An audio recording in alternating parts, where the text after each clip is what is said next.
Mayan's house.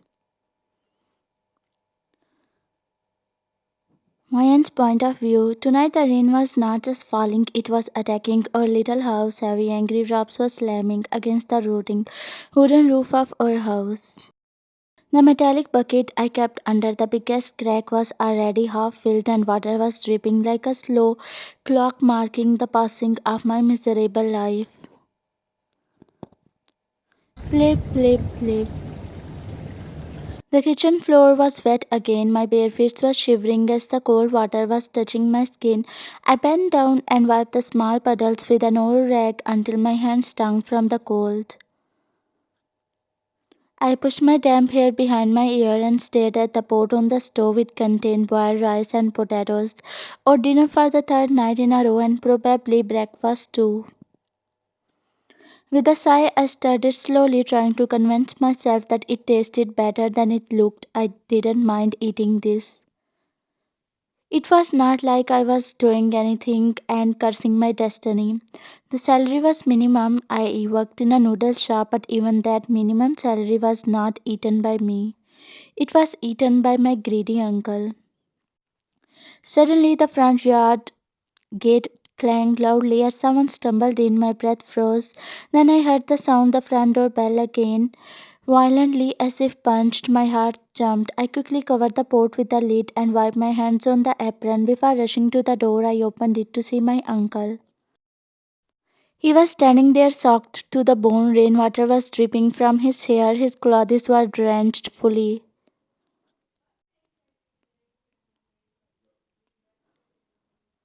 I grabbed his bag with my hands slightly trembling, and then hesitantly I pulled off his coat and hung it near the heater. He looked at me with his red eyes, which made the adrenaline rush in my body. I quickly looked down. I grabbed his coat and pushed past me. I followed him to the living room. He collapsed on the old sofa, breathing heavily. I quickly poured a glass of water and handed it to him. He stared at my face for a moment and then suddenly he threw a small shopping bag. "What is this?" I asked with a frown. His jaw clenched. "Go and change into it." My brows froze deeper. "Why?" He looked away, rubbing his forehead in frustration. "Because someone is coming." "No, don't ask me questions." He yelled at his lungs out, which made me flinch. I held the bag tighter and ran upstairs as I couldn't dare to argue, and why would I? After my parents, he's the only one who left when my parents were alive. He was very nice, very kind, but the day they both left in a car accident, he changed completely. He sold my parents' house in Busan and brought me in Seoul with him. He bought this small house from the money he got after selling my parents' house.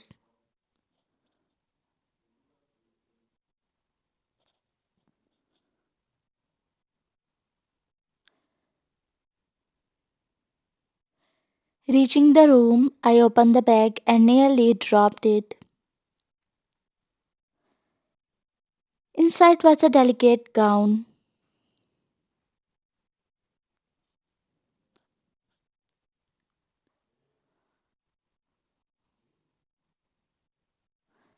My chest tightened.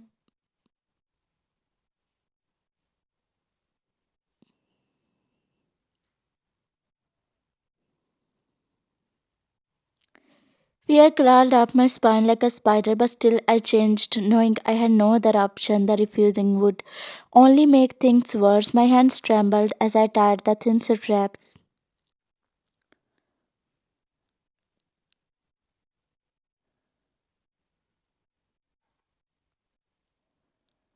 Just then, my uncle shouted from downstairs with an exaggerated sigh. I placed my hand on my head and walked outside.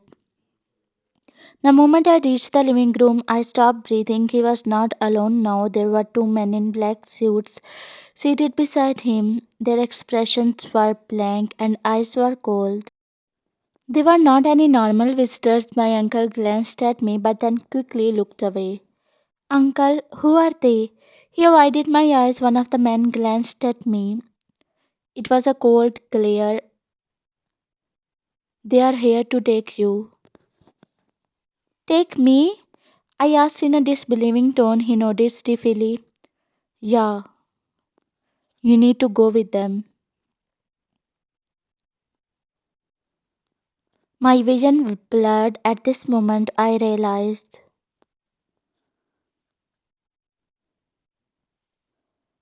What, uncle? Please tell me you are choking. I cried, running to him and gripped his sleeve. He jerked his arm away. I had no choice. Yes, you did. I work every day. I give you all my money. Isn't that enough? He slammed his palm on the table. No, it is not. I need more. Tears spilled from my eyes. No, uncle, please. I am your family. He looked away again. I can't do anything. I cried louder. One of men stood up. That is enough. We are leaving. I shook my head. No, no, I am not going anywhere. Please don't. Uncle, please. I sobbed loudly, but he didn't even look at me.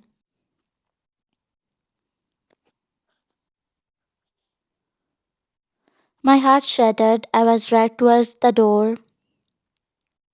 Uncle, please don't do this to me, please.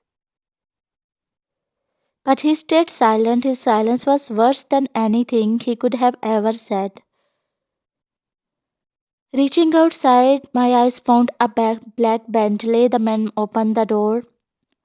I stumbled onto the leather seat. My chest was heaving and tears were slipping down my cheeks uncontrollably. The door slammed shut. The car began moving immediately. Where are you taking me? My voice trembled.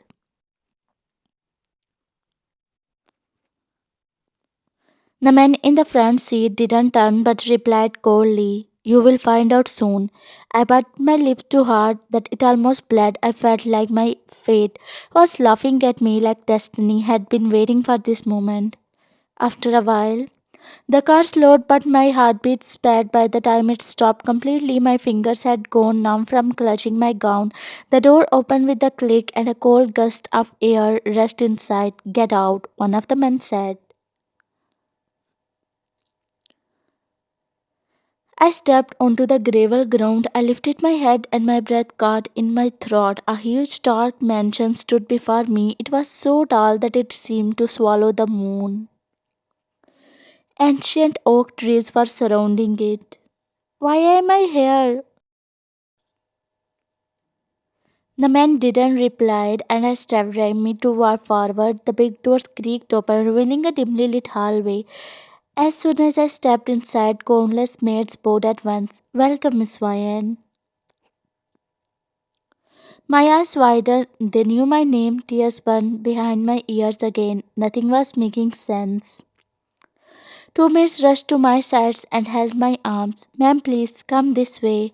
I shook my head, but still they didn't release my arms. Please, ma'am, don't resist. Master ordered us to bring you upstairs safely. Master? My stomach twisted painfully. I swallowed hard as they took me up the long staircase. Reaching the master bedroom, they released my hands. Finally, just then one maid entered the bedroom. She was holding a food tray. She bowed deeply and said politely, Ma'am, please have some food. With that, she set the tray on a small table by the balcony doors. My eyes widened. It had all my favorite dishes, every small craving, every comfort food I missed, all displayed perfectly. A heavy lump formed my chest. Who would know these things?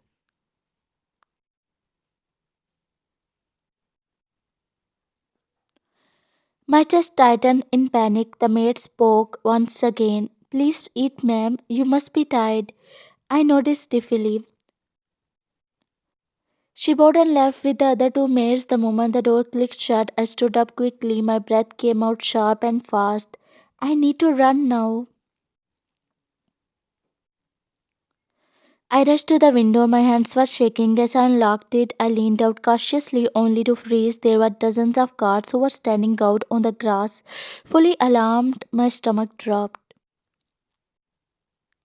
I knew they wouldn't let me run away. With an exaggerated sigh. I started looking around to find some object. Suddenly, my eyes fell on the hairbrush on the dresser. My lips pressed into a thin line. I grabbed it quickly and began opening the drawers one by one to find a something, anything to write with. Finally, I found a pencil and a small notebook. A smirk appeared on my lips. I tore a page from the notebook on the desk. My hand shook so violently that the edges ripped unevenly. I scribbled quickly. "We are in danger. Run to the left side." I folded it and carefully leaked toward the window. They were cautiously looking around. With a heavy sigh, I threw it down with all the precision I could gather. It floated, danced in the air, and finally landed near the two guards I peeked out from the window. To my luck, I would say one of them picked it up. My heart pounded so loudly I thought it would burst out of my chest. He unfolded the note and then his eyes widened. "Hey, move!" he shouted, showing it to the others. Within seconds, all guards scattered, running in the opposite direction. They were completely panicked, completely wrong. A broken laugh escaped my lips. This actually worked. Before I could overthink it, I climbed onto the wooden window ledge. My heartbeat was in my throat, and then I jumped. A sharp pain shoot my ankle as I landed on the grass. I winced and tears gathering in my eyes, but I also smiled. I did it. I can run. I can still. And then it happened. A shadow fell over me. It was very heavy and cold. My smile faded slowly, very slowly. I lifted my head. A pair of black boots, expensive, polished, stood inches from my feet. My breath froze and then I raised my gaze higher and found the face I had spent months wishing to forget. It was Jungkook. He was standing under the dim garden lantern. A small smirk was tugging at the corner of his lips. His eyes burned into mine, dark, unreadable, dangerous. He tilted his head slightly and said in his deep, husky voice, "Running? You?" His smirk deepened, slow and cold. "Any doubt, princess?"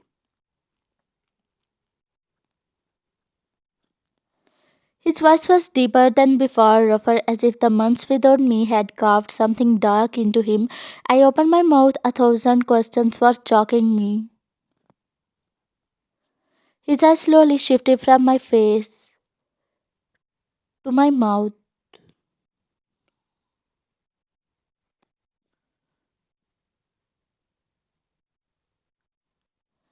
I shot him a glare before I could finish. He stepped forward, bent down, and then, without a warning, he lifted me off the ground.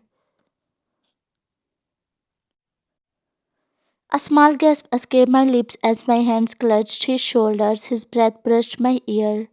"You really thought you could run from me again?" he whispered.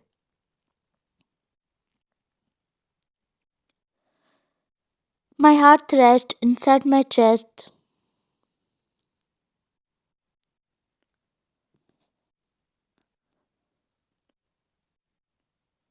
When we reached the large living room, he finally lowered me to the floor. The moment my feet touched the ground, I shoved him back.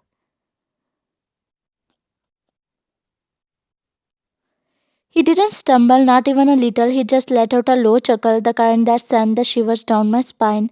His dark eyes met mine, amused. "Ah, you don't know how badly I miss this attitude." My fist clenched. "Why did you do this to me? Why bring me here? You know we broke up, then why?" He didn't reply. Instead, he kept walking towards me slowly like a predator approaching its prey. "Because I like you." My breath hitched. "This is not love. I hate you." "Ah, this attitude, it drives me insane," he whispered.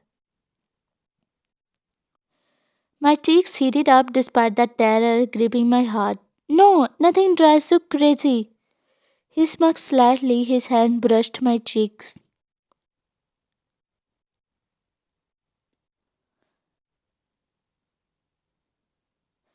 He smirked and slowly turned and snapped his fingers slowly. Two maids rushed inside at once. Take her to her room.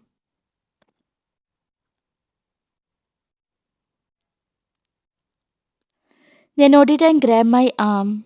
No, let me go, I said, trying to push the maids away, but they didn't stop. Jungkook just watched with his hand resting in his pant pocket. They placed me on the large bed and walked out. Tears blurred my vision. After a few minutes, the door opened again. A maid entered quietly with a food tray. I guess she probably heated the food and bringing it back again. Ma'am, please eat, she said nervously. I glared at her through my tears. Get lost. She flinched visibly and then familiar voice entered the room like a shadow. Princess, don't be angry at the food. I glared at him with my hand balled into fist. Don't call me princess. Don't act like you care. He approached slowly with a smirk and sat on the edge of the bed beside me. Come, let me feed you like I used to, he said gently, picking up a spoon. Stop acting like nothing happened. I shoved his hand away and the spoon clattered onto the plate.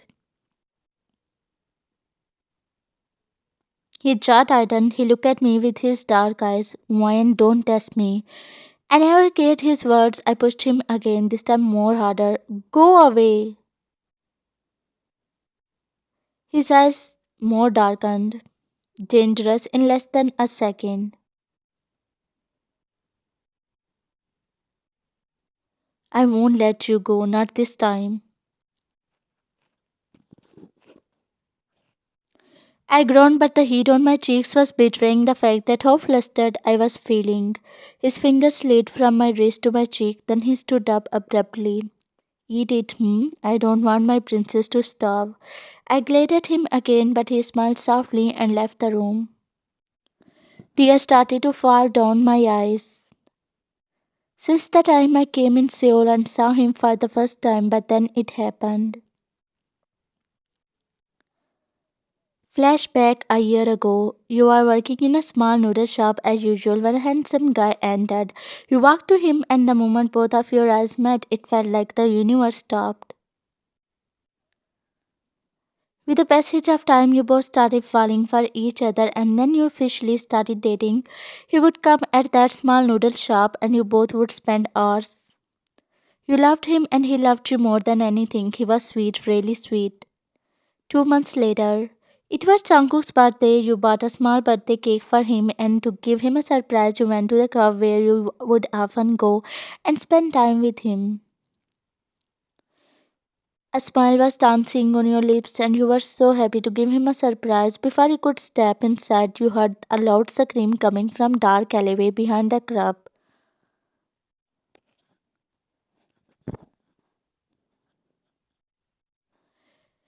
Your eyes widened when you heard the familiar voice.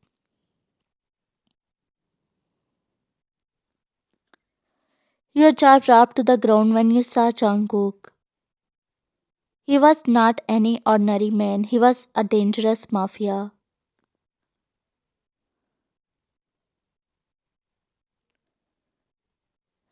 The Jungkook you knew disappeared. Since that day, in front of you stood Jungkook, the feared mafia here, and a man. Jungkook saw you, he ran to you and tried to convince you, but you didn't listen, and throwing the ring on his face, you ran away. You broke up with him because he had lied to you. He lied that he was just any ordinary man with you. Flashback ends 1 week later. A full week passed inside the dark mansion. Jungkook remained quiet with you. Right now, you were walking down the grand staircase slowly while holding the railing. Your ankle was still sore from the night you jumped out of the window. You were lost into your own thoughts when suddenly your foot slipped and your world tilted. But before you could hit the steps, strong arms wrapped around you. You slowly looked up only to see Jungkook. He was holding you, careful. His voice was deep, slightly breathless from the sudden movement. You blinked at him. His face was inches from yours.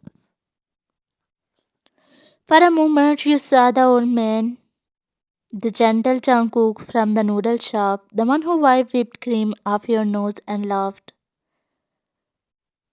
Hey, don't call me that. Don't act like you care. You are a liar. No, I'm not a liar, he said in a frustrated voice. Yes, you are a liar, Jungkook. No, I'm not.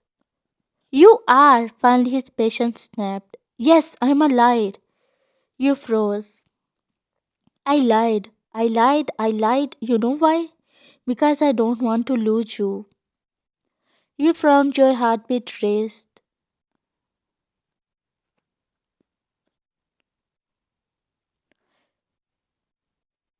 I hid my identity because of you knew you would run away. And you did the same. Your jaw dropped. Jungkook looked away for a second with his jaw clenched as he swallowed hard.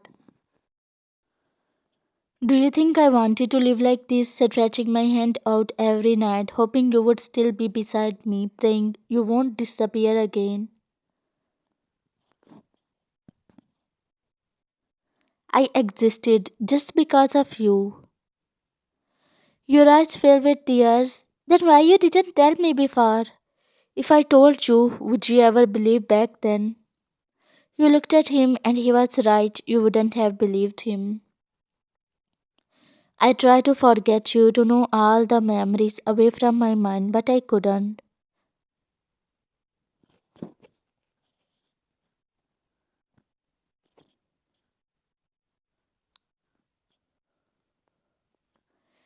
His dark eyes met yours and everything made sense. He was not manipulating, he was not cold right now. He was broken and suddenly all the anger inside you melted.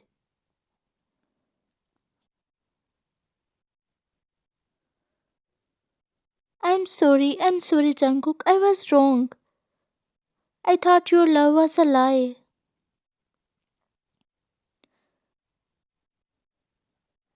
The day you left me, I cried.